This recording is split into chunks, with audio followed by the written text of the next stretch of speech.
오늘 저와 여러분이 읽은 이 사사기 19장과 더불어서 오늘 사사기 17장에 공통적으로 등장하는 사람이 있습니다. 그 사람들은 바로 레위인이라는 것입니다. 이 레위인을 등장시키고 있는데요. 왜 레위인을 등장시켰을까? 자, 우리 한번 생각해 볼 필요가 있습니다. 그리고 이 레위인들 둘을 등장시키는데 서로 사건과 진행되어지는 이야기는 다르지만은 이 두 사람의 공통적으로 나타나는 행동이 있게 되어집니다. 17장 한번 7절을 먼저 보실까요? 17장 7절에 보니까 이렇게 말을 합니다. 유다 가족에 속한 유다 베들레헴의 한 청년이 있으니 그는 레위인으로서 거기서 잘 보시면은 거류하였더라. 그런데 오늘 이 청년 레위 청년의 거주하는 곳은 유다 베들레헴입니다. 그런데 8절에 보니까 그 사람이 거주할 곳을 찾고자 하여 그 성읍 유다 베들레헴을 떠나 에브라임 산지로 가더라. 옮겨갔다는 사실입니다. 근데 이것은 단순하게 여행을 위해서 간 게 아니라 보니까 새로 거주할 곳을 찾아서 유다 베들레헴을 떠나서 에브라임 다른 땅으로 갔다는 겁니다. 그런데 오늘 19장도 보시면은 오늘 레위인이 또 등장합니다. 근데 이 사람은 이제 결혼한 사람입니다. 근데 이 사람은 지금 보니까 거하는 곳이 오늘 청년과는 반대입니다. 에브라임 산지에 거하고 있어요. 19장 1절에 보니까 에브라임 산지 구석에 거류하는 어떤 레위인이 나옵니다. 그런데 이 에브라임 산지에 거하는 이 사람이 첩을 하나 얻게 되었는데 그 첩이 어떤 지역에 사는 사람이냐? 1절 뒤에 보니까 유다 베들레헴에서 첩을 맞이하는 겁니다. 그러니까 지금 17장은 보면은 청년이 유다 베들레헴에서 있는데 에브라임 산지로 옮겨 가게 되고요. 자기의 거처를 찾아서 이제 이 사람은 자기가 첩을 얻는데 자기가 거류하고 있는 에브라임 산지에서 첩을 얻는 것이 아니라 이상하게 이 유다 베들레헴에서 첩을 얻게 됩니다. 그리고는 2절에 보면은 그 첩이 행음하였다라고 하는데 우리 성경에는 이 행음하다라는 것이 음행하는 거 이런 의도로다가 해서 이렇게 번역이 되어 있지만은요. 원래 원문의 뜻은 화가 나다라는 겁니다. 이 여자가 화가 나는 거예요. 그래야지 뒤엔 이야기가 이게 말이 되게 됩니다. 이 여자가 화가 나는데 남편 때문에 이 남자 때문에 뭔가 분열이 생긴 겁니다. 그러니까 싸움이 일어난 거죠. 그래서 자기 친정집으로다가 친정집 유다 베들레헴으로 돌아가 있는 상태입니다. 그런데 오늘 이럴 때 이 에브라임의 산지에 살고 있었던 오늘 이 사람이 자기의 그 첩의 집 유다 베들레헴으로다가 내려가는 일이 벌어집니다. 또 장소를 옮겨가게 되는 것이죠.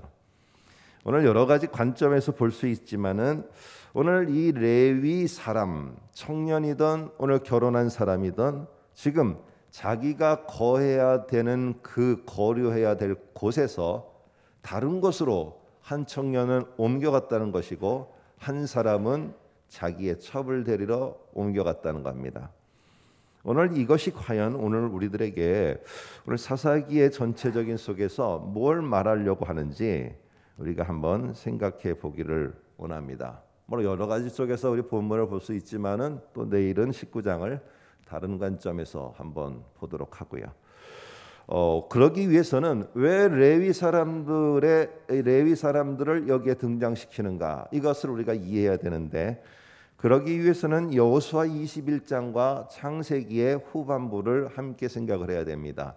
창세기의 후반부에서 레위는요 특별히 자기의 아버지를 통해서 참 어떤 저주와 같은 말을 듣게 됩니다. 그것은 바로 살육을 했기 때문에 그래요.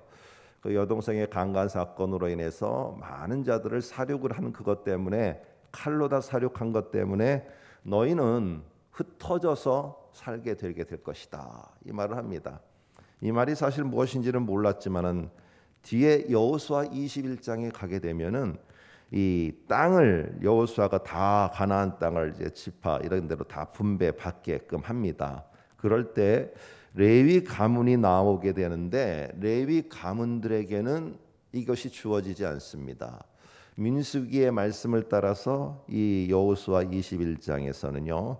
결국 이 레위의 후손들에게는 땅이 주어지지 않고 각 지파에게 다 흩어져 갖고 살아가는데 48개의 성읍을 각 지파에서 얻어서 여기 다 뿔뿔이 흩어져서 살아가게 됩니다. 그러니까 참 비교를 하게 되면은요, 왜 우리는 지금 뿔뿔이 흩어져서 이렇게 다 모두가 흩어져서 이렇게 살아야 되는가? 참 낙심이 되는 거죠. 하나님이 도대체 왜 우리를 이렇게 해갖고 왜 우리의 자손들이 그 선조 때문에 이렇게 살아야 되는가? 사실은 이럴 때 하나님의 이러한 어떤 흩어지게 함, 이렇게 다 함께하지 못하게 함, 모두가 다 뿔뿔이 각자 있는 모습에서 살아가게 한 거, 이게 사실 보면은 참 불만스럽고 만족스럽지 못한, 그리고 참 안타까운 그런 모습이 보이겠죠. 그러나 우리가 한번 전에도 살핀 것처럼 하나님의 의도를 알면은 그 자리를 지킬 수 있어요.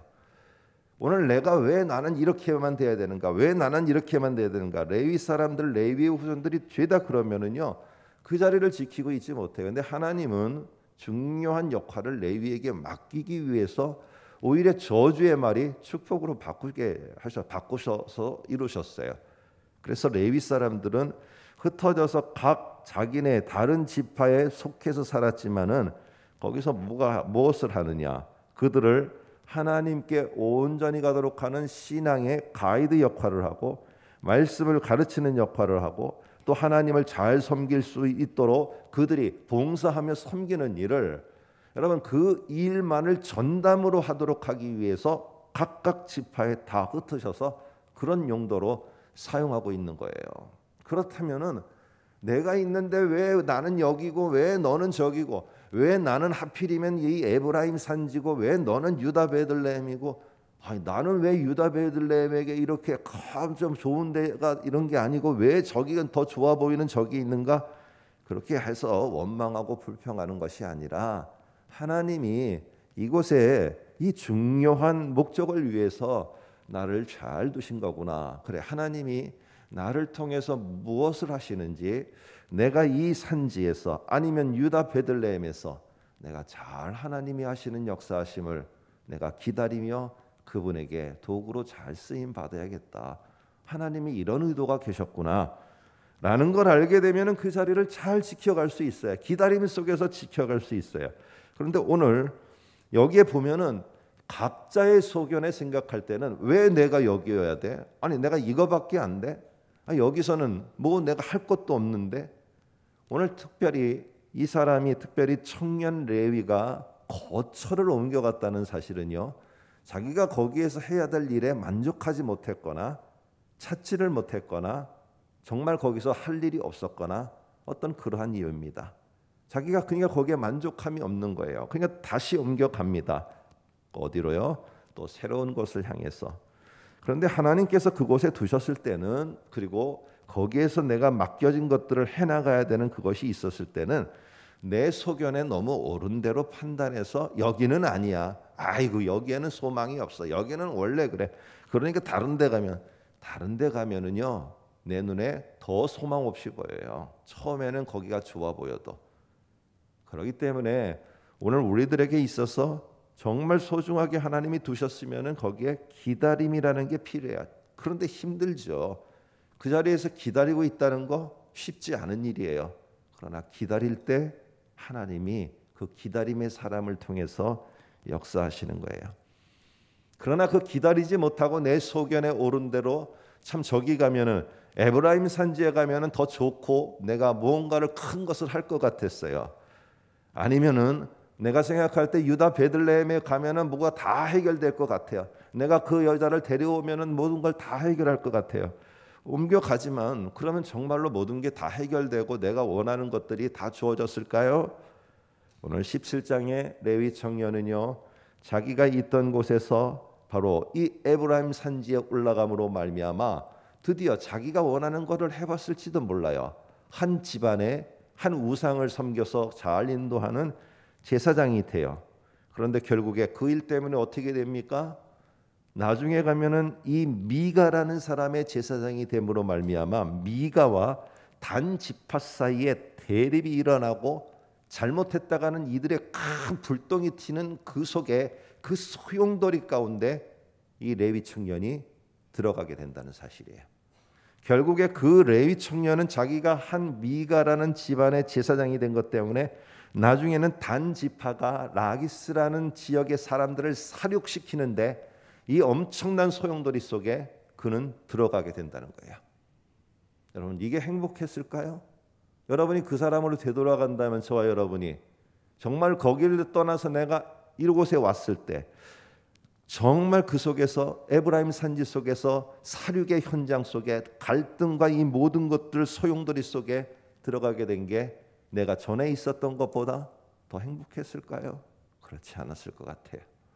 오늘 19장에도 마찬가지입니다. 내일 우리가 한번 보게 될지 다음 날 보게 될지 여러분 보게 되면은요, 결국에 이 레위의 사람도 첩을 데려오는 이 일 때문에, 물론 이것은 가정의 화목 뭐 여러 가지를 생각해서 그런 관점이 아니라 이동의 감으로 말미암아 결국에는 어떻게 되느냐, 나중에 여러분이 아시는 것처럼 레위인의 이 첩 이야기의 마지막은 결국에는 이 첩을 범하는 일 때문에 이스라엘의 전체 지파와 베냐민 지파 간에 전쟁이 벌어집니다. 엄청난 사륙이 벌어지고요. 그 같은 민족끼리, 이스라엘 민족끼리의 엄청난 전쟁의 소용돌이와 그 전쟁의 도화선이 된 사람이 누구냐? 바로 이 레위인입니다. 레위인. 이것을 다 알리고 이렇게 함으로 말미암아 엄청난 피비린내 나는 전쟁 속에 들어가게 된 것입니다. 여러분, 이 이야기는 참 비극적인 이야기로 끝이 나게 됩니다. 오늘 우리는 하나님이 우리를 그곳에 필요로 하셔서 두실 때가 있어요. 나에게는 맞지 않아요. 나에게는 어떻게 보면은 참 걸맞지 않은, 나에게는 분이 넘치는 것이 될 수 있고 내가 생각할 때는 이 정도밖에 안 돼 이렇게 생각할 수 있어요. 그러나 내가 눈에 보이는 대로 판단하지 마시고, 저도 그렇고 여러분도 그렇고 기다리면서 하나님이 여기에서, 하나님이 이 상황 속에서 하시고자 하고 원하시고자 하는 것이 있어요. 그것을 내가 잘 보고 하나님 앞에 내가 그것을 인정하며 사는 것, 이게 하나님이 우리의 왕이심을 고백하는 겁니다. 오늘 이 한 달을 살아감에 있어서 무엇보다도 하나님께서 또 왜 도대체 우리를 여기에 두셨는가, 그것을 잘 기억하면서 하나님께서 나를 통해서 이곳을 방문하시고 이 상황을 방문하셔서 하나님이 새롭게 하실 것이다, 그것을 소망하며 기다림의 신앙을 가질 수 있기를 주님 이름으로 부탁드립니다. 기도하겠습니다.